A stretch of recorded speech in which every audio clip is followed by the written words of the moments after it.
So hello guys, हम देखेंगे आज स्प्रिंग बूट। सो स्प्रिंग बूट देखने से पहले आपको प्री रिक्वेस्ट आते हैं कि आप ना कुछ बेसिक कॉन्सेप्ट और पहले का मतलब कि स्प्रिंग बूट सीखने से पहले आपको क्या क्या सीखना जरूरी है वो पहले देख लेते हैं। अगर आप स्प्रिंग बूट सीखना चाहते हैं तो आपको मैंडेटरी है कि आप जावा का कॉन्सेप्ट और JDBC, servlet, JSP and spring framework का अच्छे से नॉलेज हो, तभी आप स्प्रिंग बूट पे जंप कीजिए। नहीं तो आप अगर स्प्रिंग फ्रेमवर्क का नॉलेज नहीं है तो प्लीज आपसे रिक्वेस्ट है कि पहले आप स्प्रिंग फ्रेमवर्क का वीडियो देखिए और उसे समझिए, फिर स्प्रिंग बूट पे मूव कीजिए। सो हम देखते हैं स्प्रिंग बूट होता क्या है। Spring boot is an open source framework developed by pivotal software. Spring boot क्या है? एक ओपन सोर्स फ्रेमवर्क है जो पिवोटल सॉफ्टवेयर के द्वारा डेवलप किया गया है। पिवोटल सॉफ्टवेयर एक पार्ट ऑफ VMware। ये किसका पार्ट है? VMware का पार्ट है। Spring Boot. It aims to make it easy to create a standalone production-grade application with minimum configuration. Spring Boot का मेन पर्पज है कि हमें stand production grade application create हो, मतलब कि कम कॉन्फ़िगरेशन में। अब हम देखते हैं कि स्प्रिंग बूट होता है कहते हैं स्प्रिंग बूट कैसे क्रिएट मतलब कि बन के आता है। तो जैसे कि आपने स्प्रिंग फ्रेमवर्क पढ़ा है तो उसमें सर्वर इम्बेडेड करना पड़ता था। सर्वर इम्बेडेड और कॉन्फ़िगरेशन को कम करके हम स्प्रिंग बूट फ्रेमवर्क जो है डेवलप किया गया है। तो Spring Boot combined Spring framework with embedded server. Spring Boot किसका कंबाइन है स्प्रिंग फ्रेमवर्क का, और साथ में इसका सर्वर इम्बेडेड मतलब ऑलरेडी अटैच आता है। Spring Boot there is no requirement for XML configuration. Spring Boot कहता है कि मुझे एक्सएमएल कॉन्फ़िगरेशन की आवश्यकता नहीं है और न ही रिक्वायरमेंट है। Spring Boot follow the convention over configuration principle. Spring Boot जो होता है वो कहता है कि आप कन्वेंशन को फॉलो कीजिए, कॉन्फ़िगरेशन ऑटोमेटिक हो जाएगा। मतलब कि स्प्रिंग बूट में क्या है कि आपको इसमें कॉन्फ़िगरेशन ज़्यादा नहीं करना पड़ेगा, बिकॉज स्प्रिंग बूट में कॉन्फ़िगरेशन 80% ऑटोमेटिक आ जाएगा और 20% कॉन्फ़िगरेशन आपको करना है। मतलब कि आपको पूरा चीज़ बना बनाया मिल जाएगा, उसमें आपको लॉजिक लिखकर अपना प्रोजेक्ट फिल करना है। इसलिए स्प्रिंग बूट इम्पोर्टेंट है सीखना। सो अभी आजकल के मतलब कि आजकल का अभी का वेबसाइट जो है कंपनी ज़्यादातर स्प्रिंग बूट को यूज करती है, माइक्रो सर्विस को यूज करती है। सो आप लोग स्प्रिंग बूट में अच्छे से पढ़िए और समझिए।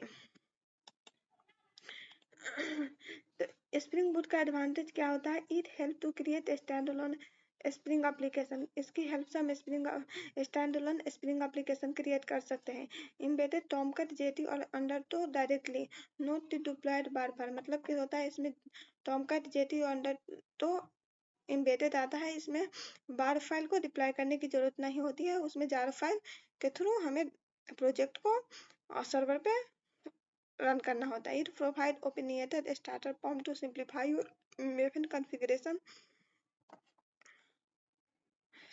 Absolutely no need, no code generate and no requirement for XML configuration। वही जो आपको पहले बताया है कि इसमें XML configuration की रिक्वायरमेंट नहीं है।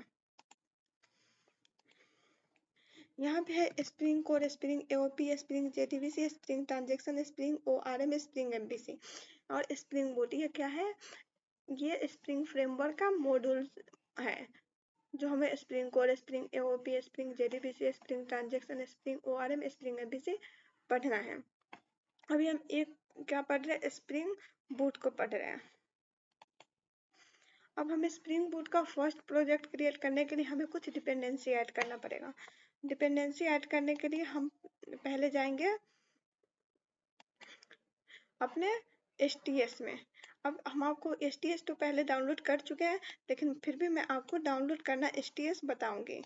तो यहाँ पे हम क्रोम ओपन करेंगे और यहाँ पे लिखेंगे STS डाउनलोड।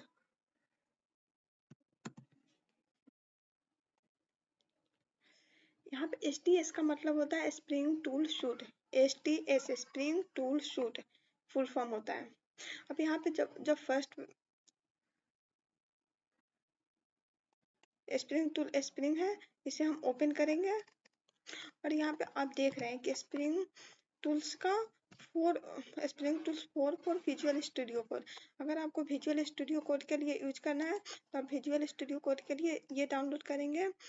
बट मुझे क्या करना है कि हम यहाँ पे स्प्रिंग टूल्स 4 फॉर इक्लिप्स, मुझे इक्लिप्स के लिए डाउनलोड करना है। मतलब कि हम स्टार्टिंग से जब इक्लिप्स पे करते आ रहे हैं तो हम इक्लिप्स पे ही करेंगे। तो यहाँ पे देख रहे हैं कि यहाँ पे अगर आपका ऑपरेटिंग सिस्टम लिनक्स है, मैक ओएस है तो या विंडोज है तो आप जो आपका ऑपरेटिंग सिस्टम है वो डाउनलोड करेंगे। मेरे पास है विंडो तो मैं विंडो पे क्लिक करूंगी और ये डाउनलोड होना स्टार्ट हो जाएगा। ओके, लेकिन हम इसे रोक देते हैं बिकॉज मैं ऑलरेडी डाउनलोड कर चुकी हूँ। सो मेरे पास नेट मतलब कि डाटा की प्रॉब्लम होती है, इसलिए मैं अभी डाउनलोड नहीं करूँगी। आप जाकर यहाँ पे डाउनलोड कीजिएगा।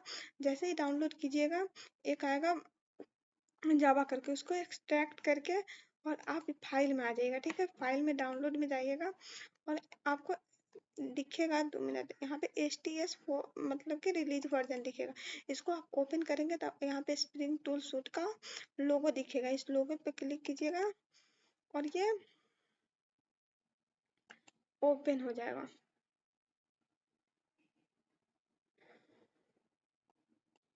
लॉन्च, यहाँ पे ऑलरेडी मेरा लॉन्च है तो यहाँ पे आप आइए। अब यहाँ पे देख लीजिए कि ये है मेरा स्प्रिंग टूल सूट। अब पहले हम देख लेते हैं स्प्रिंग बूट का सिंपल प्रोजेक्ट क्रिएट करके। अब कैसे प्रोजेक्ट क्रिएट करते हैं तो यहाँ पे फाइल पे जाएंगे, फाइल पे न्यू आपको मिलेगा, न्यू पे राइट, न्यू पे जैसे ही कर्सर को ले जाइएगा तो आपको यहाँ पे दिखेगा डायनेमिक वेब प्रोजेक्ट। अगर डायनेमिक करना है प्रोजेक्ट, लेकिन हमें क्या करना है, मेवेन प्रोजेक्ट क्रिएट करना है। मेवेन प्रोजेक्ट, यहाँ पे आप नेक्स्ट क्लिक करेंगे। यहाँ पे आपको कैटालॉग दिख रहा होगा तो आपको क्या कैटालॉग सेलेक्ट करना है, इंटरनल। इंटरनल में सेलेक्ट करके यहाँ पे सेलेक्ट करना है मेवन आर्किटाइप क्विक स्टार्ट 1.1। आपको यहीं पे सेलेक्ट करना है, देन नेक्स्ट करना है और यहाँ पे आर्टिफैक्ट आईडी, ग्रुप आईडी का मतलब होता है आपका प्रोजेक्ट का पैकेज और आर्टिफैक्ट आईडी होता है कि आपका प्रोजेक्ट नेम। तो मेवन प्रोजेक्ट स्प्रिंग बूट, यहाँ पे आप नेक्स्ट फिनिश पे क्लिक कीजिएगा। थोड़ा देर आप वेट कीजिएगा बिकॉज यहाँ पे आप जब भी मेवन प्रोजेक्ट क्रिएट कर रहे हो तो वहाँ पे आपको नेट ओपन करना होगा बिकॉज यहाँ पे कुछ मतलब कि हाँ, यहाँ पे अगर यहाँ पे पैकेज यस पूछेगा तो आप वाई करके इंटर क्लिक कीजिएगा। आपका यहाँ पे प्रोजेक्ट क्रिएट होके आ गया है। ये आपका प्रोजेक्ट है मेवन प्रोजेक्ट स्प्रिंग बूट। यहाँ पे आप जाएंगे तो हमारा जो प्रोजेक्ट का होता है ये रनिंग हमें यहाँ app.java से होता है। मतलब कि हमारा जो प्रोजेक्ट है वो बाय डिफ़ॉल्ट एक क्लास क्रिएट करके देता है, मेन क्लास, और जो हमारा प्रोजेक्ट का जो रनिंग होता है इसी मेन क्लास से होता है। यहाँ पे आप सिंपल स्प्रिंग बूट करके देखेंगे रन जावा एप्लीकेशन, तो ये सिंपल जावा एप्लीकेशन रन होगा, वो कंसोल पे हेलो होगा। अब इसे हम स्प्रिंग बूट में कन्वर्ट करने के लिए हम यहाँ पे ऐड करेंगे @spring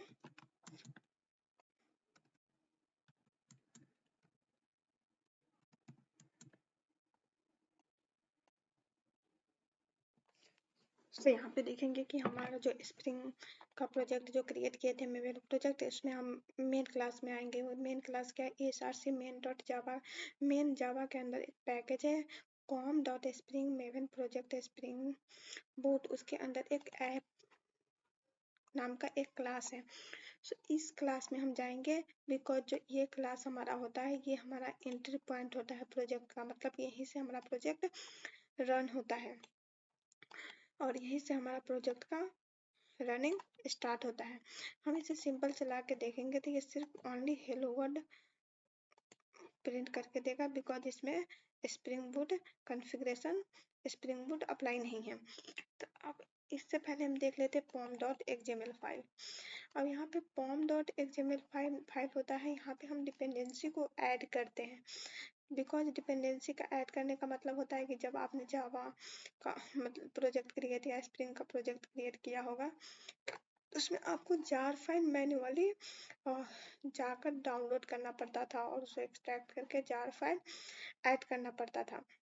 बट इसमें क्या है, जैसे ही हम मेवन प्रोजेक्ट में यहाँ पे प्लगइन डिपेंडेंसी ऐड करेंगे तो ऑटोमेटिक ये मेवन डिपेंडेंसी में ऐड हो जाएंगे। यहाँ पे हमें मैन्युअली एक एक जार फाइल लाकर डाउनलोड नहीं करना पड़ेगा।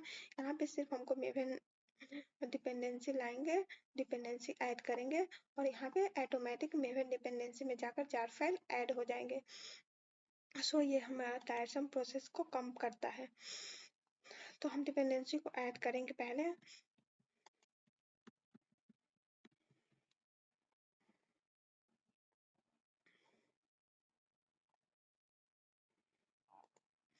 डिपेंडेंसी को ऐड करने के लिए हमने सारे डिपेंडेंसी यहाँ पर ऑलरेडी लिखा हुआ है, लेकिन आपको अगर डाउनलोड करना है तो यहाँ पे एमवीएन रिपोजिटरी सर्च करेंगे। एमवीएन रिपोजिटरी यहाँ सर्च करने के बाद इस फर्स्ट लिंक पे क्लिक करेंगे और यहाँ पे सर्च करेंगे। फर्स्ट हमें सर्च करना है स्प्रिंग बूट स्टार्टर पेरेंट। पहले डिपेंडेंसी डाउनलोड कर लेते हैं, फिर उसके बाद पेरेंट डाउनलोड करते हैं। Spring boot starter web, spring boot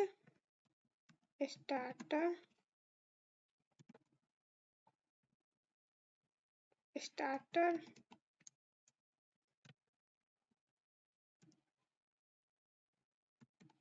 web.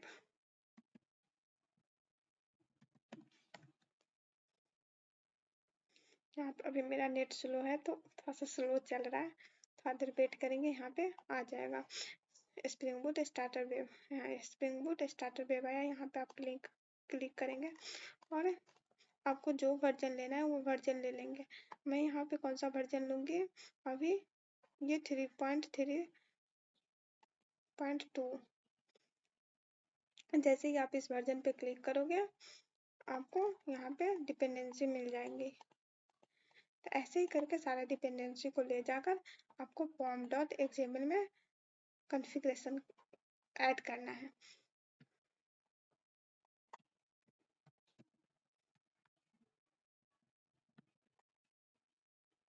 और डिपेंडेंसी कहाँ ऐड करना है, इस डिपेंडेंसी टैग के अंदर ही डिपेंडेंसी को ऐड करना है। तो हम क्या करेंगे, यहाँ पे ऑलरेडी मैंने सारी चीज़ को कर रखा है तो मैं यहाँ से कॉपी करूँगी।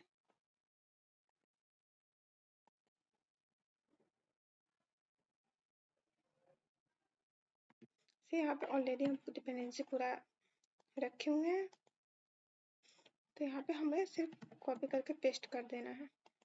अब यहाँ पे डिपेंडेंसी और पेरेंट सेक्शन का हम आपको समझाते हैं। पेरेंट सेक्शन का मतलब होता है हमें कोड में स्ट्रॉन्गनेस लाता है, ठीक है। स्प्रिंग बूट स्टार्टर का मतलब होता है जैसे ही हम इस डिपेंडेंसी को डाउनलोड करेंगे तो इसका मतलब है कि आप अपने स्प्रिंग बूट प्रोजेक्ट में मतलब कि स्प्रिंग बूट प्रोजेक्ट में एक कॉन्फ़िगरेशन वगैरह करने में इजी हो जाएगा। स्प्रिंग बूट प्लगइन का यूज होता है कि यहाँ से हम प्रोजेक्ट को रनिंग का पूरा प्रोसेस हम इस प्लगइन से करते हैं। तो ये हमारा स्प्रिंग बूट का डिपेंडेंसी है। अब हम जाएंगे ऐप डॉट क्लास में। यहाँ पे देखेंगे स्प्रिंग बूट का डिपेंडेंसी तो हो गया। अब यहाँ पे स्प्रिंग बूट अब क्या करेंगे, पहले हमें ऐड करना पड़ेगा एक एनोटेशन। एनोटेशन कौन सा, @स्प्रिंग बूट एप्लीकेशन। तो हम जाएंगे @स्प्रिंग,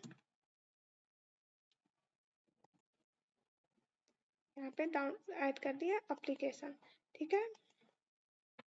अब यहाँ पे ऐड करने के बाद हेलो वर्ल्ड रहने देते हैं और नीचे हम क्या करेंगे, यहाँ पे स्प्रिंग बूट में हम मेन क्लास के अंदर spring application dot run class run method को अप्लाई करेंगे। यहाँ पे स्प्रिंग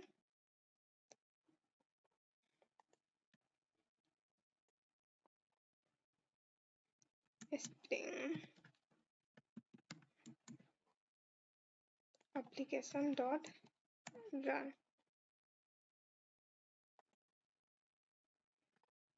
और इसे यहाँ पे हम क्लास का नेम देंगे। तो मेरे क्लास का नेम क्या है, AWP ऐप डॉट क्लास,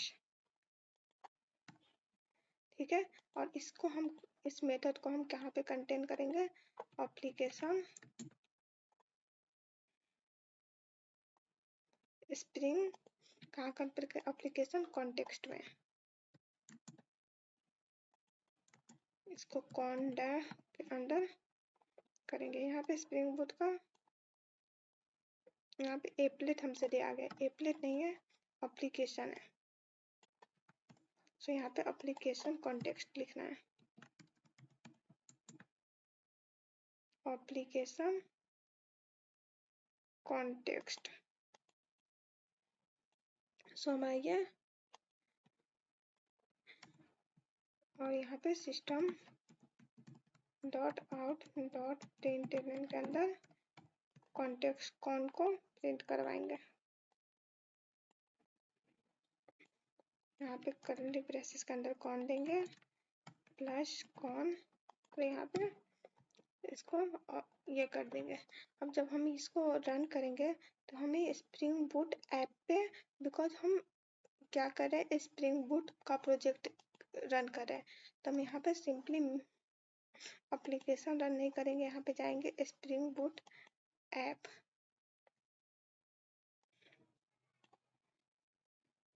तो ये हमारा स्प्रिंग बूट का प्रोजेक्ट रन हो चुका है। और जो कौन का जो वैल्यू प्रिंट होके आया, मतलब कि एक ऑब्जेक्ट में प्रिंट होके आया, ठीक है। तो ये आपको समझ में आ गया होगा, और स्प्रिंग बूट का यहाँ पे लोगो भी आ गया है, और यहाँ पे जितना भी कॉन्फ़िगरेशन वगैरह सब था वो सब आ गया है। और यहाँ पे हमें दिखेगा कि टॉमकैट स्टार्टर पोर्ट कितना है, 8080 पे ये रन हुआ है। तो हम जाएंगे क्रोम में, यहाँ पे लोकल होस्ट 8080 देंगे,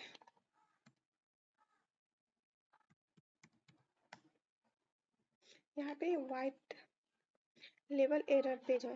बिकॉज ये एरर क्यों आ रहा है, बिकॉज मैंने यहाँ पर जो है, यहाँ पे इस, मतलब कि कंसोल पे कुछ प्रिंट नहीं करवा रहा है। प्रिंट हम कहाँ पे करवा रहे हैं, ओनली कंसोल पे, किसी ब्राउजर पे प्रिंट नहीं करवा रहे हैं, इसलिए एरर आ रहा है। अब मुझे ब्राउजर पे प्रिंट करवाने के लिए पहले एक क्लास क्रिएट करेंगे, क्लास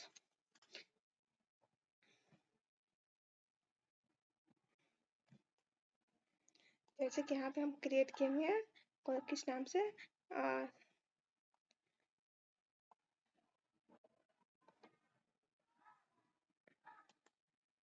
किस नाम से अपने कंट्रोलर करते थे, कंट्रोलर पेज, ठीक है। ये सिंपली एक क्लास क्रिएट कर लेंगे। यहाँ पे हम एक एनोटेशन देंगे, @REST कंट्रोलर, ठीक है। और यहाँ पे हम दो मेथड बनाएंगे, पब्लिक स्ट्रिंग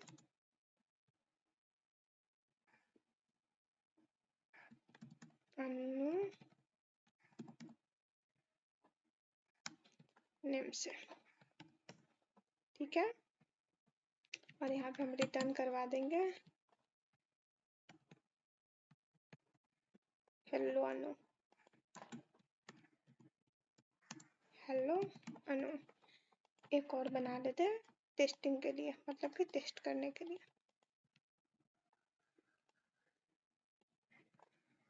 अनु, यहाँ पे सीधे बूट कर बना लेते हैं। और यहाँ पे हमें मैप करना पड़ेगा, इस जो हमें यहाँ पे मेथड बनाया है जिससे हमें मैप करना पड़ेगा। मैप करने के लिए हमें क्या करना पड़ेगा, यहाँ पे हमें कौन सा देना पड़ेगा, रिक्वेस्ट मैपिंग एनोटेशन लगाना पड़ेगा, ठीक है। यहाँ पे जाएंगे @request मैपिंग, और इसे हम मैप कर देंगे किस नेम से, नो नेम से, और इसे भी हम मैप कर देंगे रिक्वेस्ट मैपिंग, ये सब आप अगर स्प्रिंग बूट का प्रोजेक्ट क्रिएट करें, इसे मैप कर देंगे बूट से। अब हम प्रोजेक्ट को रन करेंगे। ओके, तो ऑलरेडी मेरा रन है, यहाँ पे जाके टेस्ट करेंगे।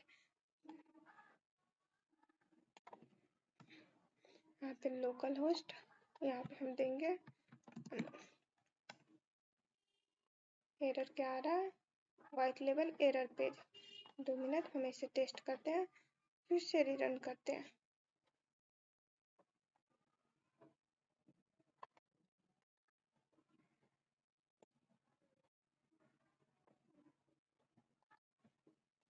क्लियर करेंगे उसको, फिर से रन करेंगे स्प्रिंग बूट ऐप।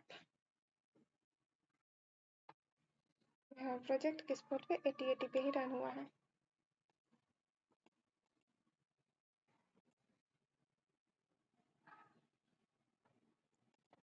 विंडो में जाएंगे, लोकल होस्ट 8080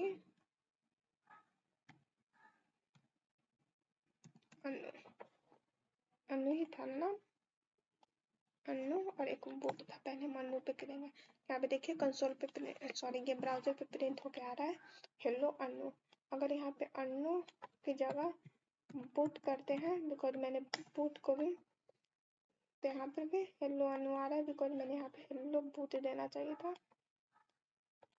यहाँ पे हेलो बूट दे दिया। इसको सेव करेंगे, यहाँ पे जाके रिफ्रेश करेंगे।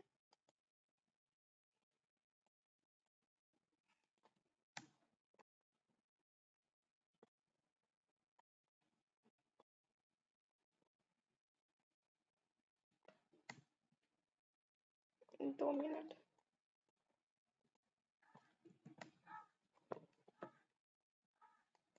कभी कभी होता है कि ब्राउजर का स्लो हो जाता है, इस कारण से कभी कभी इसका एग्जैक्ट एरर नहीं आता है। अगर मुझे ऐसे कुछ डाउट होता है तो क्या करेंगे, इसको फिर रीरन कर लेंगे।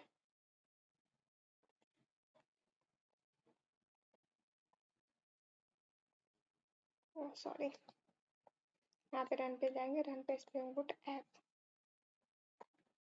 यहाँ पे फिर हम इसको लोकल होस्ट करके रन करते हैं। Local host 80 hyphen slash boot. यहाँ पे क्या है, हेलो बूट आके प्रिंट हो रहा है। सो आई होप कि आप लोगों को इतना समझ में आया होगा। यहाँ तक अगर आप लोगों को कोई भी इश्यू हो तो मुझे बता सकते हैं। और हाँ, अगर कुछ इंस्टॉलेशन में कुछ प्रॉब्लम हो तो वहाँ पे आप मुझे कमेंट बॉक्स में कमेंट कर सकते हैं, और कमेंट का रिप्लाई मैं दूंगी, और मैं आपके जो क्वेरी वगैरह होगा मैं उसको उसका सॉल्यूशन देने की कोशिश करूंगी। सो आप देखेंगे आगे हम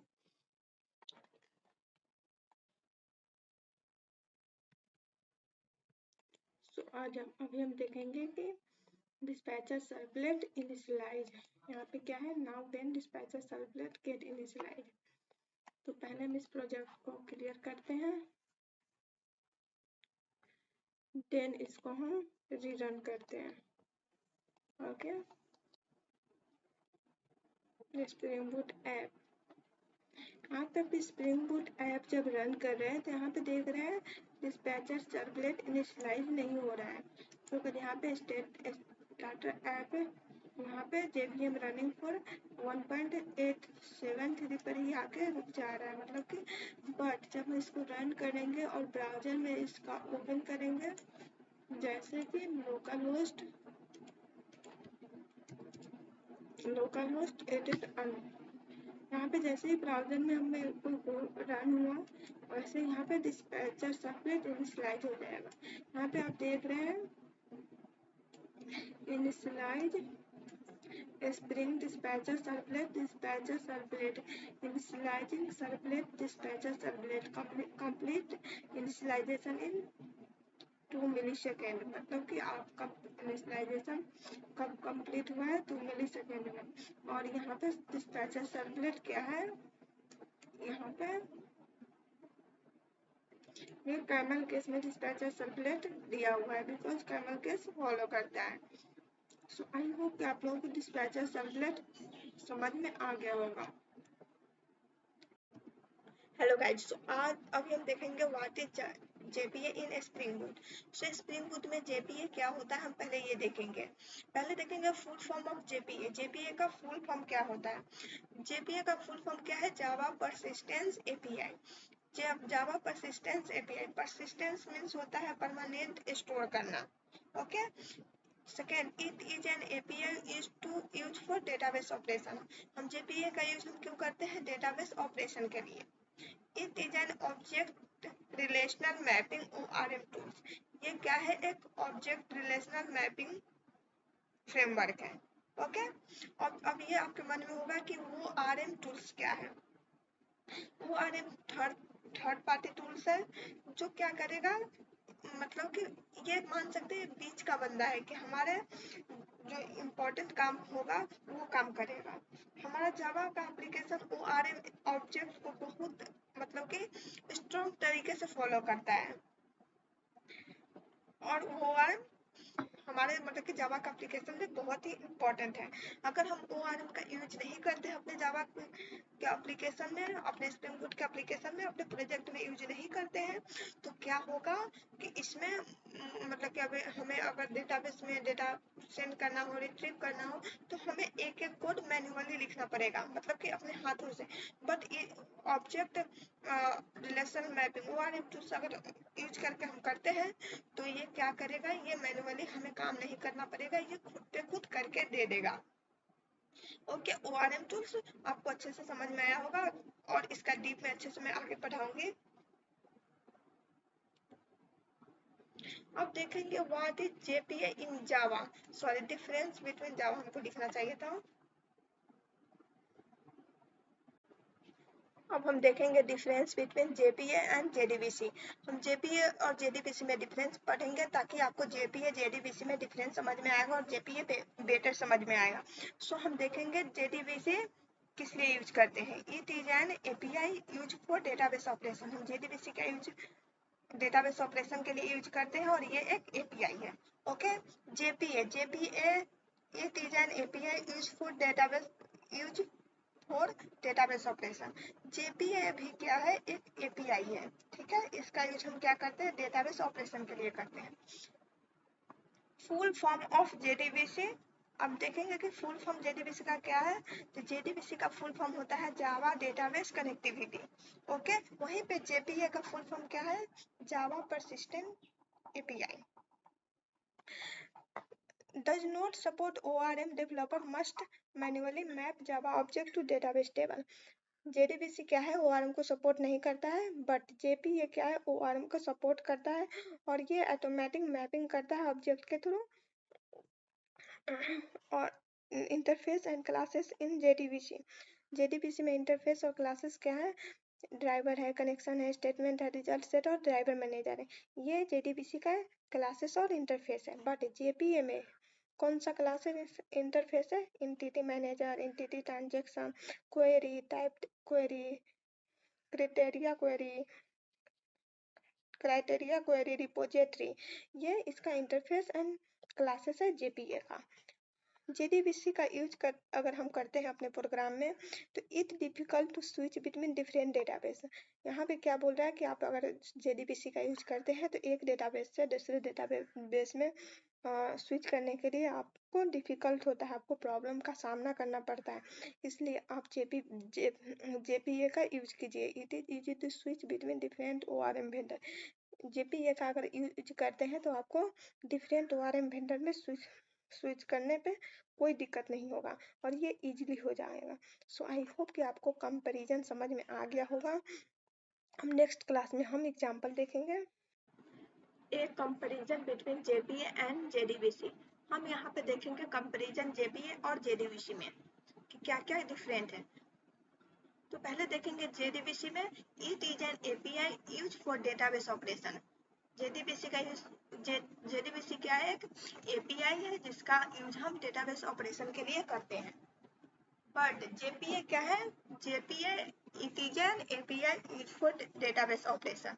जेपीए एक एपीआई है और इसका यूज हम डेटाबेस ऑपरेशन के लिए करते हैं, मतलब कि दोनों का काम एक ही है। Full form of JDBC, Java database connectivity. JDBC का फुल फॉर्म क्या है? Java database connectivity. Full form of JPA, JPA का फुल फॉर्म क्या है? Java persistence API. Okay. Third में डिफरेंट क्या है? Does not support ORM, developers must manually app Java object to database table. JDBC है जो ORM को support नहीं करता है। यहाँ पर हम जो डेटाबेस का कोड लिखते हैं वो मैनुअली लिखते हैं अपने हाथों से। बट जेपीए क्या है? JPA support ORM, JPA ORM को सपोर्ट करता है। इनेबल ऑटोमेटिक मैपिंग, जो ऑटोमेटिक मैपिंग हो जाता है Java object to database table. Okay. Reducing the need for manual mapping, manual mapping को रिड्यूस कर देता है। मतलब कि आप सिंपल वर्ड में, सिंपल लैंग्वेज में समझ सकते हैं। जेडीबीसी क्या है? ORM को सपोर्ट करता है। बट जेपीए क्या है? ORM को सपोर्ट, जेडीबीसी है जो ORM को सपोर्ट नहीं करता है। बट जेपीए ORM को सपोर्ट करता है, जिससे हमें मैनुअली डेटाबेस का कोड हमें मैनुअली नहीं करना पड़ता है, ऑब्जेक्ट के थ्रू करते हैं हम जेपीए में। Interface and classes in JDBC. अब देखेंगे कि जेडीबीसी में इंटरफेस और क्लासेस कौन कौन है। First, driver, connection, statement, result set driver manager. Okay. और जेपीए में इंटरफेस और क्लास कौन है? Entity manager, entity, transaction, query, typed query, repository, ये ठीक है। अब देखेंगे ये लास्ट है, it difficult to switch between different database. क्या है? हम जब जेडीबीसी का यूज करते हैं तो हम एक डेटाबेस से दूसरे डेटाबेस में स्विच करने में डिफिकल्ट होता है। बट हम जहाँ पे जेपी यूज करते हैं वहाँ पे क्या होता है कि हमें वहाँ पे it is easy to switch between different ORM vendor, मतलब कि आपको एक ORM वेंडर से दूसरे ORM वेंडर पे स्विच करना इजी होता है। इसलिए हम जेपीओ को प्रीफर करते हैं, जेडीबीसी को रिड्यूस करते हैं। और अभी मार्केट में जेपीए का डिमांड ज़्यादा है, सो आप जेपीए अच्छे से पढ़िए और सीखिए। अब नेक्स्ट क्लास में हम जेपीए का कुछ एग्जाम्पल देखेंगे कोड के थ्रू। हेलो गाइस, तो हम आज देखेंगे स्प्रिंग बूट का सिंपल सा प्रोजेक्ट, वो है कार्ड ऑपरेशन यूजिंग जेपीए। सो जेपीए का कॉन्सेप्ट आपको बताया है, जो आपको अच्छे से समझ में आया होगा, आई होप। और ये देखेंगे कि कैसे हम जेपीए के थ्रू कार्ड ऑपरेशन करते हैं, डेटा में ऑपरेशन करते हैं। तो डेटा का ऑपरेशन कार्ड ऑपरेशन में आता है create, read, update, delete. Okay. तो पहले हम जाएंगे फाइल पे। फाइल पे जाने के बाद यहाँ पे न्यू सेलेक्ट करेंगे। न्यू सेलेक्ट करने के बाद यहाँ पे ऑर्डर पे जाएंगे। ठीक है। यहाँ पे आपको स्प्रिंग स्टार्टअप प्रोजेक्ट आपको क्रिएट करना है। स्प्रिंग स्टार्टअप प्रोजेक्ट अगर पहले क्रिएट किए होइएगा तो यहाँ पे ऑटोमेटिक आ जाएगा। अगर आपने पहले नहीं क्रिएट किया है तो आपको यहाँ पे सर्च करना पड़ेगा स्प्रिंग,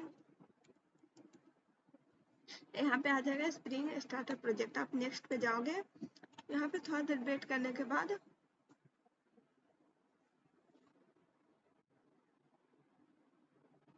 आपका यहाँ पे बोलेगा प्रोजेक्ट का नेम। ठीक है। तो आप यहाँ पे मैं दे रही हूँ spring boot card.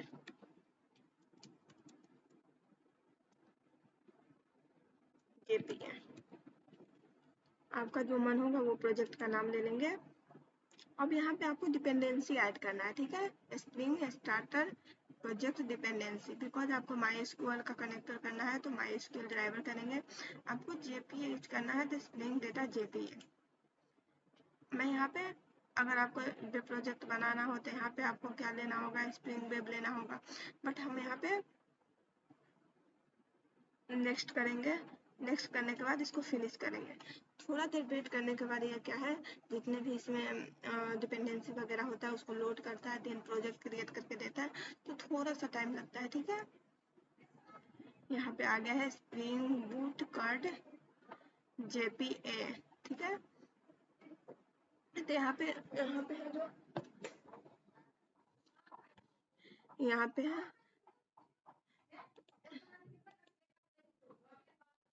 Spring boot का ऑपरेशन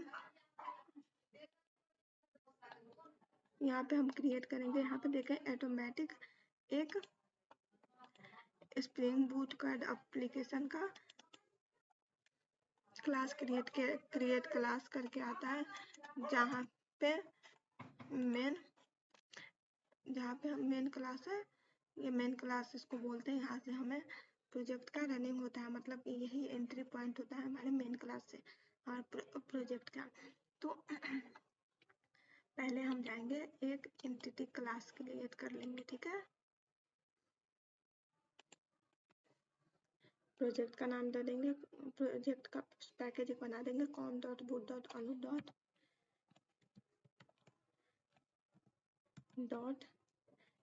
कर देते हैं, यूजर। क्लास का नाम देंगे यूजर, यहाँ पे फिनिश करेंगे और यहाँ पे कुछ डेटा लेंगे, private long ID, private string name, private string city, private string, यहाँ पे आप ईमेल ले लीजिए,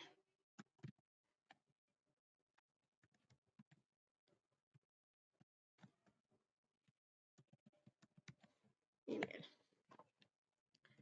और उस पहले हम इस क्लास को एंटिटी क्लास बनाएंगे, इसके बाद हम एडिटेड टेबल, अब यहाँ पे आईडी को हम ऑटो इंक्रीमेंट करेंगे और साथ में इसको आईडी, उसके बाद एडिटेड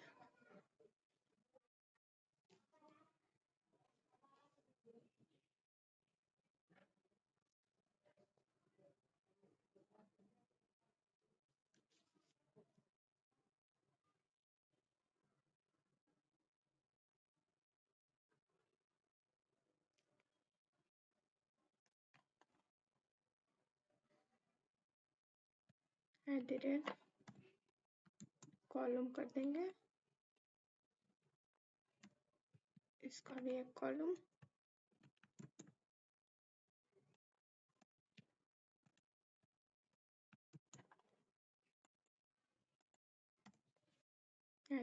कॉलम, ठीक है। अब गेटर सेटर बना देंगे,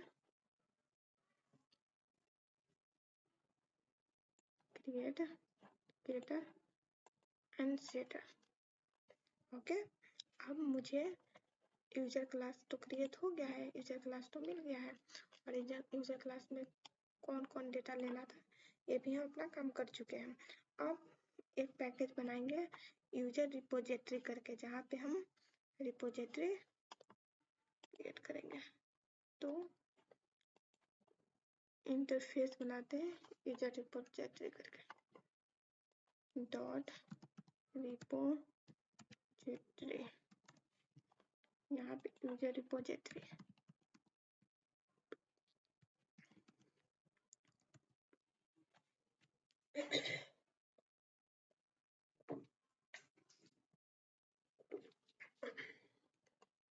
सो यूजर रिपोजिटरी नाम से एक इंटरफेस बना लिए, ओके।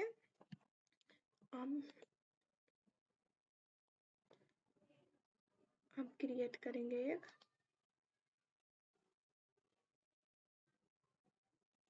क्लास किस नेम से क्रिएट करेंगे, स्टूडेंट सर्विस नेम से, ओके। स्टूडेंट सर्विस नेम से भी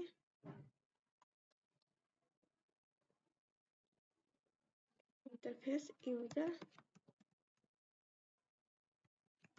सर्विस डॉट सर्विस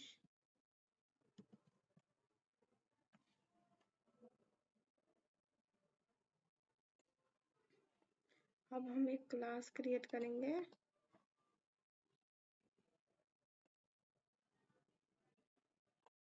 यूजर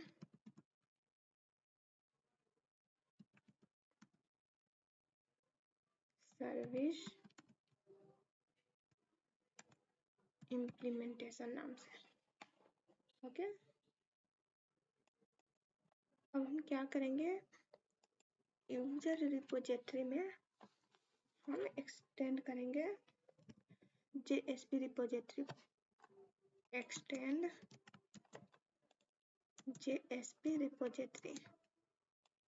ठीक है, यहाँ पे हम पास करेंगे यूजर, पिन का नेम, और जो आईडी लिए है किस टाइप का है, इंटीजर टाइप का। इंटीजर है कि लॉन्ग लिए हैं, देख लीजिए आप लॉन्ग टाइप का लिए, जो जिस टाइप का लिए होइएगा उसी टाइप का आप पास कीजिएगा लॉन्ग। और इसको इंपोर्ट करना है किस क्लास में, किस पैकेज में ये class, import user com dot boot dot on dot user में। ओके, अब हम देखेंगे यूजर सर्विस को। यूजर सर्विस में आप क्या करेंगे, add student details public boolean add user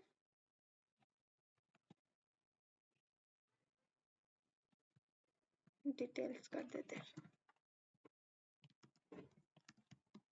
details.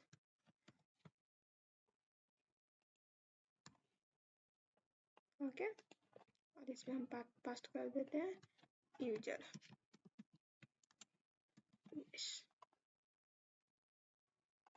इसको इंपोर्ट कर देते हैं। अब हम यूजर सर्विस इम्प्लीमेंटेशन पे आते हैं। अब इसमें हमको क्या करना है, आपको स्टूडेंट रिपोजिटरी नाम से private student repository user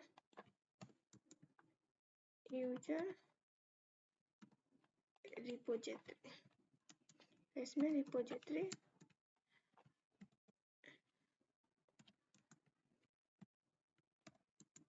user repository. अब इसको हम क्या कर देंगे, ऑटो वायर कर देंगे, ऑटो वायर। अब हम एक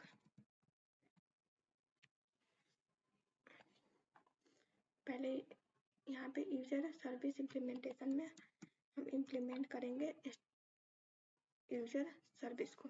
ठीक है, इम्प्लीमेंट यूजर सर्विस।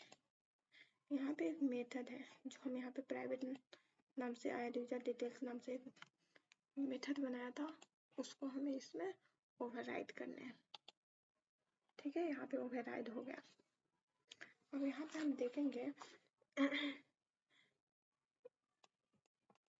पहले हम फॉल्स ट्रू में वैल्यू लेंगे, तो बुलियन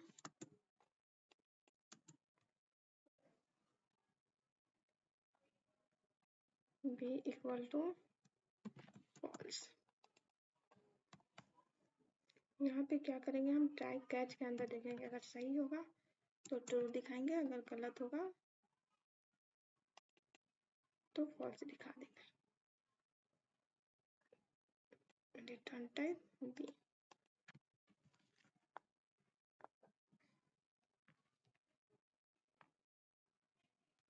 अब यहाँ पे हम क्या करेंगे, यूजर रिपोजिटरी को सेव करेंगे, यूजर रिपोजिटरी डॉट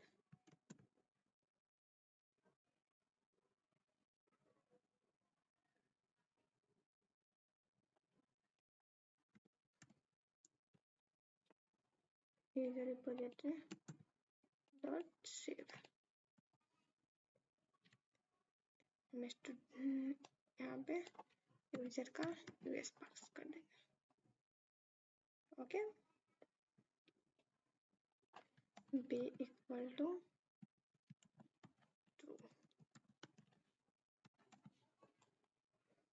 अगर यहाँ पे डेटा मतलब कि सेव नहीं हुआ तो यहाँ पे फॉल्स हमें दे दे, तो यहाँ पे बी इक्वल टू फॉल्स कर देंगे। आई होप कितना हो गया होगा। अब हम आते हैं अपने प्रोजेक्ट के मेन क्लास में, एंट्री क्लास में, spring boot cord operation JPM. ठीक है, ये एक रन मेथड है, इसको हम स्टोर करेंगे एप्लीकेशन कॉन्टेक्स्ट में। Application context equal to, context के थ्रू हम बिन को गेट करेंगे। Context dot get bean. यहाँ पे हम किस क्लास का नाम देंगे, हम यूजर बिन क्लास के अंदर हम नाम देंगे यूजर रिपोजिटरी का। Okay,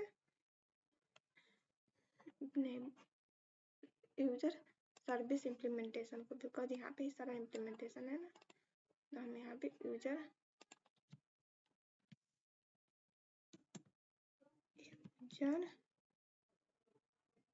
service implementation dot class. Okay, इससे हम स्टोर करेंगे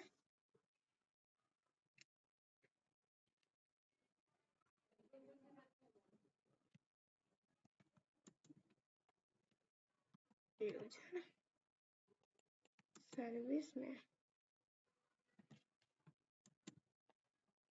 यूजर सर्विस। अब इसको यूजर सर्विस को हम सेव कर देंगे।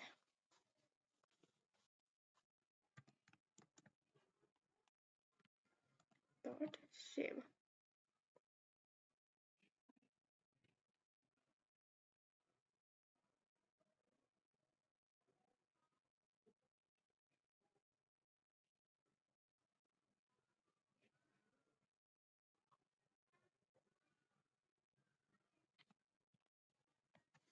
अच्छा, ऐड यूजर डिटेल्स वहाँ करके किए थे ना, तो वहाँ पे ऐड यूजर डिटेल्स कर देंगे।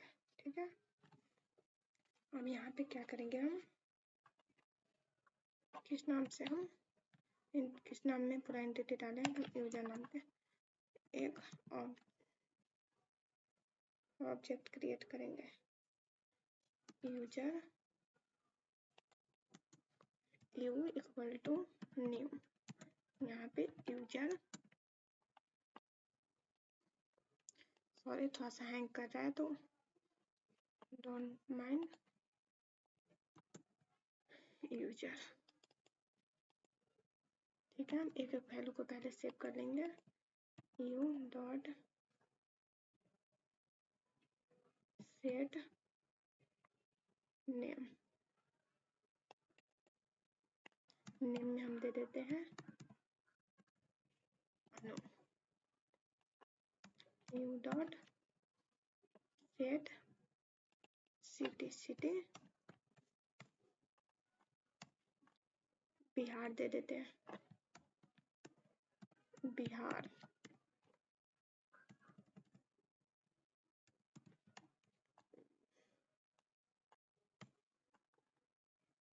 बिहार सेट करना था यहाँ पे, sorry, set city Bihar. U dot set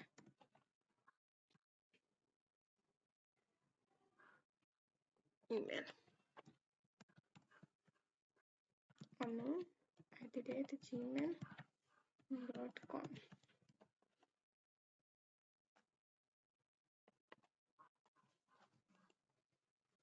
okay,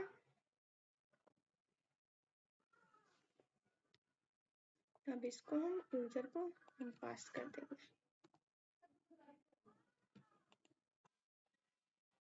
अब यहाँ पे हम इफ एल्स देकर देख लेंगे।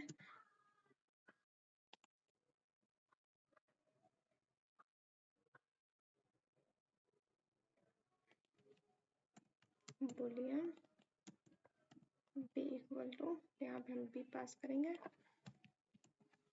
अगर ये वैल्यू इंसर्ट हुआ तो हम system dot out dot println के थ्रू क्या करेंगे, प्रिंट करवा देंगे value in inserted user inserted successfully.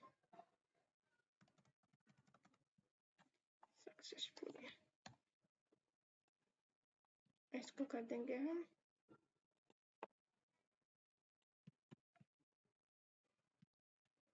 User inserted not successfully.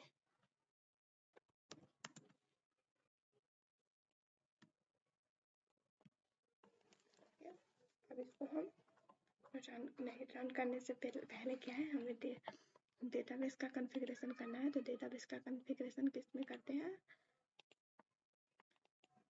Database का कॉन्फ़िगरेशन आप SRC मेन रिसोर्स में जाइए। यहाँ पे एक एप्लीकेशन डॉट प्रॉपर्टी नाम से एक फाइल है, यहाँ पे सोर्स कोड में जाइए, यहाँ पे डेटाबेस का कॉन्फ़िगरेशन होता है। ओके, तो मैं डेटाबेस का कॉन्फ़िगरेशन ऑलरेडी करके रखी हुई हूँ। अगर आप लोग थोड़ा सा लंबा वीडियो ना जाए इस कारण से मैं ले लेती हूँ यहीं से।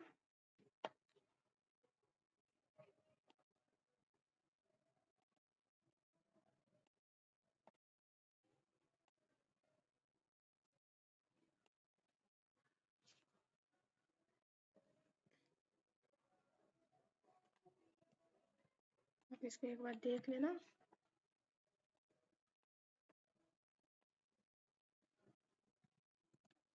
यहाँ पे क्या है, डेटाबेस URL दिया हुआ है, डेटाबेस यूजर नेम है, डेटाबेस पासवर्ड है, डेटाबेस डिटेल ऑटो का मतलब होता है कि आपके डेटाबेस में अगर टेबल क्रिएट होगा तो नहीं क्रिएट करेगा, अगर क्रिएट नहीं होगा तो ये क्रिएट कर देगा। यहाँ पे JSP शो SQL ट्रू, यहाँ पे हम डेटाबेस का नाम चेंज कर देते हैं।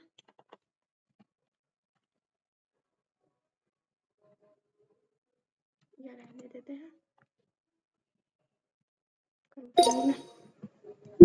जेड। ओके, अब इसको हम मेन क्लास को रन करके देखते हैं।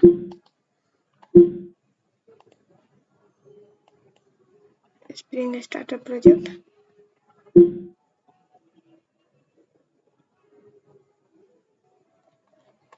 No qualify bean com dot user available. Okay okay, हम क्या किया,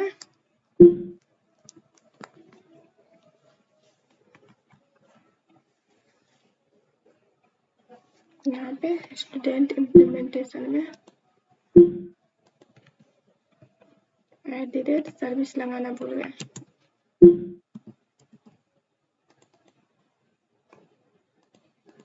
ओके,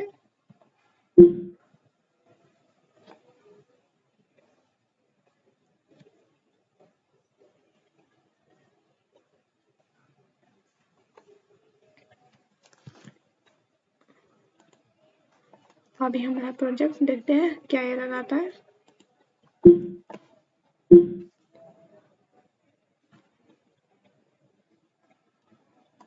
रन करके देख लेते हैं।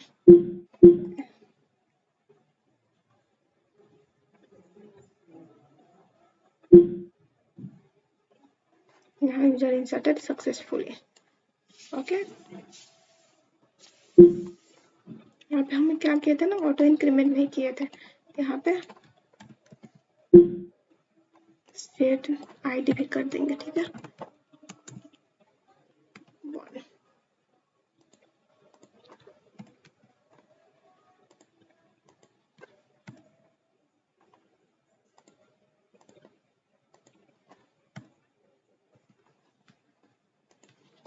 ये हमारा डेटा सक्सेसफुली इंसर्ट हो चुका है।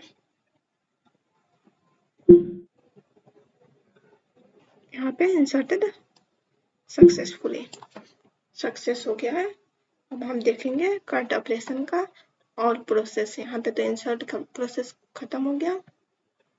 सो यहाँ पे देखेंगे हम जो पहले अभी देखे थे कि कैसे डेटा इंसर्ट हो रहा है। अब यहाँ पे हम अदर वैल्यू डालकर देखेंगे। जैसे यहाँ पे F3 ले लिए, आईडी यहाँ पे नेम डाल लिए पीहू और सिलेक्ट सिटी आप दिल्ली ले लीजिए, दिल्ली। ईमेल आईडी pihoo@gmail.com कर देते हैं, pihoo@gmail.com, ठीक है। और यहाँ पे हम फिर से इंसर्ट करके देखते हैं क्या रिस्पॉन्स आता है। यहाँ पे थोड़ा सा वेट करेंगे और देखिए यहाँ पे hibernate inserted into city, email name, ID और यहाँ यूजर इंसर्टेड सक्सेसफुली। तो यहाँ पे देखेंगे हम डेटाबेस में जाएंगे और पहले हम देखेंगे किस नाम से डेटा क्रिएट किए हुए हैं। तो डेटाबेस का कॉन्फ़िगरेशन कहाँ है, यहाँ पे है। तो किस नाम से पहले देखेंगे डेटाबेस क्रिएट किए हुए हैं। तो यहाँ पे डेटाबेस क्या है, स्प्रिंग डीबी के नेम से। तो यहाँ पे ऑलरेडी हम स्प्रिंग डीबी के नाम से क्रिएट है, इसको यूज करेंगे। यूज करने के बाद सिलेक्ट फ्रॉम यूजर नाम से मेरा टेबल बनेगा, इसे रन करेंगे। तो देखिए यहाँ पे डेटा इंसर्ट है, पहले 0 आईडी था, 1 था और 3 था। अब हम देखेंगे ये तो इंसर्ट सक्सेसफुली हो रहा है। अब हम देखेंगे इसका प्रोजेक्ट का पूरा अच्छे से कंप्लीट, ताकि आप लोगों को समझ में आए। अच्छे से समझा देती हूँ एक बार। जैसे कि यहाँ पे हम पहले क्या किए हैं, यूजर क्लास बनाए, ठीक है। यूजर क्लास में कुछ डेटा फिल किए, जैसे डेटा आपने आईडी लिया है, स्ट्रिंग नेम लिया है, स्ट्रिंग सिटी लिया है, स्ट्रिंग ईमेल लिया है और यहाँ पे हम गेटर सेटर बना दिए हैं, ठीक है। यहाँ एंटिटी का मतलब है, टेबल का मतलब है कि हम डेटाबेस में एंटिटी नाम, इसका नाम एंटिटी रहेगा, टेबल नाम यूजर रहेगा, ओके। यहाँ पे आईडी का मतलब है ये प्राइमरी की रहेगा, @id। और इसे कॉलम का मतलब है कि आप डेटाबेस में एक कॉलम क्रिएट कर रहे हैं, आईडी नेम से एक कॉलम क्रिएट कर रहे हैं, नेम से एक कॉलम क्रिएट कर रहे हैं, सिटी से एक कॉलम क्रिएट कर रहे हैं, ईमेल से। और यहाँ पे ये सब सेटर गेटर बनाया गया है। अब हम आएंगे, एक बनाएंगे user repository. User repository class किस लिए बनाया जाता है, बिकॉज जेपीए का कट ऑपरेशन का मेथड प्रोवाइड करता है। मतलब कि जैसे आपने user repository extend JPA repository extend किए हैं जेपीए रिपोजिटरी को, ओके। और यहाँ पे यूजर हम क्लास लिए हैं और लॉन्ग मेरा आईडी का जो टाइप है वो लॉन्ग लिए है, ओके। हम यहाँ पे यूजर सर्विस नाम से क्रिएट किए हैं। यहाँ पे यूजर सर्विस नाम से एक पैकेज है, यूजर सर्विस का एक पैकेज है। यहाँ पे हम यूजर जो बनाए थे एंटिटी, जिसमें हम सारे एंटिटी को रखे थे, तो वहाँ पे पैकेज को इंपोर्ट किए हैं। और यहाँ पे public Boolean add user details नाम का एक प्राइवेट एक इंटरफेस में एक मेथड क्रिएट किया, ओके। यूजर इमेज, अब इसको हम क्या करेंगे, ओवरराइड कर देंगे यूजर सर्विस इंप्लीमेंट में। पहले हम देख लेते हैं, जैसे यहाँ पे यूजर सर्विस इंप्लीमेंट के, इसको यूजर सर्विस इम्प्लीमेंट नेम से एक क्लास बनाए, ठीक है। इसको हम इम्प्लीमेंट किए हैं यूजर सर्विस को। किसको इम्प्लीमेंट किए हैं, यूजर सर्विस को।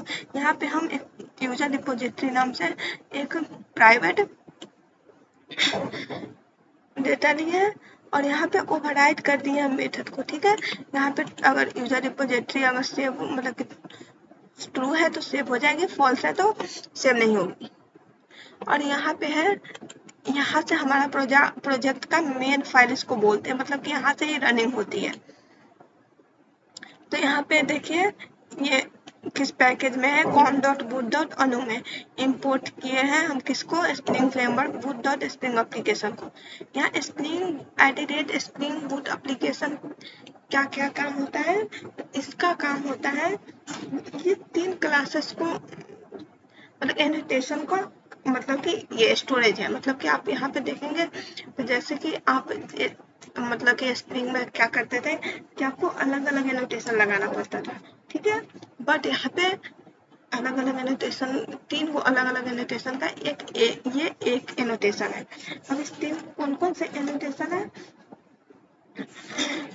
तो वो आप जैसे कि बनाया होगा कॉन्फ़िगरेशन एनोटेशन स्प्रिंग में लगाया होगा उस वो, और एक होता है इनेबल ऑटो कॉन्फ़िगरेशन और एडिटेड कंपोनेंट स्कैन। ये 3 गो एनोटेशन का मतलब कि ये 3 एनोटेशन का कॉम्बिनेशन कह सकते हैं। ये एक बन के आया है edited spring boot application. I hope कि आप लोगों को समझ में आया होगा। ये मेन मेथड है, मेन मेथड से ही हमारे प्रोजेक्ट का प्रोग्राम जो भी होता है रन होता है। ओके अब यहाँ पे आप आएंगे, यहाँ पे रन मेथड बनाए रन है जहाँ पे हम क्लासेस को पास किए हुए हैं और इसको एप्लीकेशन कॉन्टेक्स्ट में स्टोर किए हुए हैं। यहाँ पे कॉन्टेक्स्ट डॉट बिन में यूजर सर्विस इम्प्लीमेंट और क्लास को स्टोर किए हुए हैं। यहाँ पे यूजर नाम का ऑब्जेक्ट क्रिएट किए हुए हैं, सारे वैल्यू को सेट किए हुए हैं। और यहाँ पे अगर user dot add user details अगर यूं इंसर्ट हो जा रही है तो वो यूजर इंसर्टेड सक्सेसफुल हो जाएगा, अगर नहीं हो रही तो इंसर्टेड नॉट सक्सेसफुल हो जाएगा। अब हम आएंगे एप्लीकेशन डॉट प्रॉपर्टीज में। ओके यहाँ पर एप्लीकेशन डॉट प्रॉपर्टीज में पहले spring dot application dot name क्या है, मेरा स्प्रिंग बूट कर जेपीए है। ओके यहाँ पे spring data source dot URL जो हमारा डेटाबेस का यूआरएल है ये है जेडीबीसी। ये आप और यहाँ पे डेटा सोर्स क्या है मतलब कि यूजर नेम क्या है, मेरे डेटाबेस का यूजर नेम रूट है, लेकिन आपके डेटाबेस का यूजर नेम आपने क्या रखा है आपके ऊपर डिपेंड करता है। बट बाय डिफॉल्ट हमने कोई मतलब कि चेंज नहीं किया है तो बाय डिफॉल्ट रूट ही आते हैं। और यहाँ पे क्या है spring dot data source dot password, हमारे डेटाबेस का जो पासवर्ड है मतलब कि जो आप MySQL का वर्कबेंच डाउनलोड करते हैं तो वहाँ पे आपको पासवर्ड पूछा जाता है तो वही MySQL का पासवर्ड देना है। मेरा पासवर्ड है ये।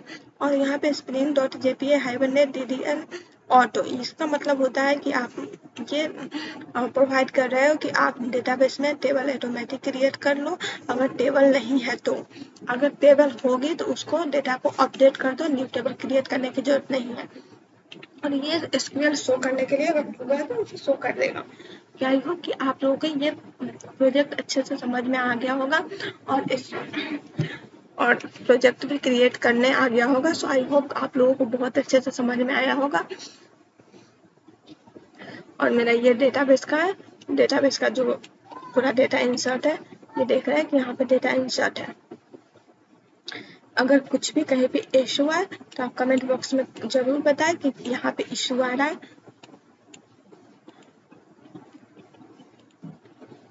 ओके इसको सेव कर लेते हैं और आपको एक बार और रन करके बताते हैं इस पूरे प्रोजेक्ट को। बट हमें यहाँ पे आईडी चेंज कर देते हैं, 4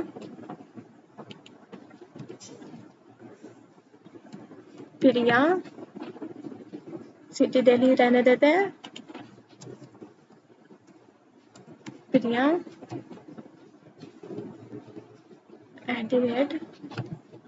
@gmail.com। अब इसको हम एक बार और इंसर्ट करके देख लेते हैं, स्प्रिंग बूट ऐप। यहाँ पे सारे आउटपुट आते हैं।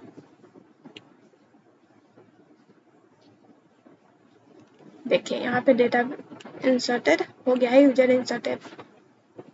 हम आएंगे डेटाबेस में, फिर इसको एक बार सिलेक्ट फ्रॉम यूजर करेंगे और ये हमारे डेटाबेस का टेबल आ जाएगा। देखिए यहाँ पे 4 में प्रिया नाम से ईमेल आईडी नेम प्रिया है। आई होप आप लोगों को इतना समझ में आ गया होगा। अगर यहाँ पे कोई भी इशू हो तो आप मुझे कमेंट बॉक्स में कमेंट करके जरूर बताइए। ओके सो धन्यवाद। ये आप लोगों को वीडियो काफ़ी पसंद आ रहा होगा और आप बहुत ही इंजॉय करते होंगे और मतलब कि स्प्रिंग बूट तो आप लोगों को पता ही है कि मार्केट में कितना डिमांड है और कितना इम्पोर्टेंट है सीखना। अगर आप कॉलेज स्टूडेंट है तो आपसे मतलब कि रिक्वेस्ट ही है कि आप लोग मतलब कि पढ़ाई पे ध्यान दीजिए बिफोर जब आप लास्ट में जाएंगे तो आपको ऑन कैंपस प्लेसमेंट मिल जाए अच्छे से। चूंकि कह आप मतलब कि आप अगर ठान ले तो आप सब कुछ कर सकते हैं इजली।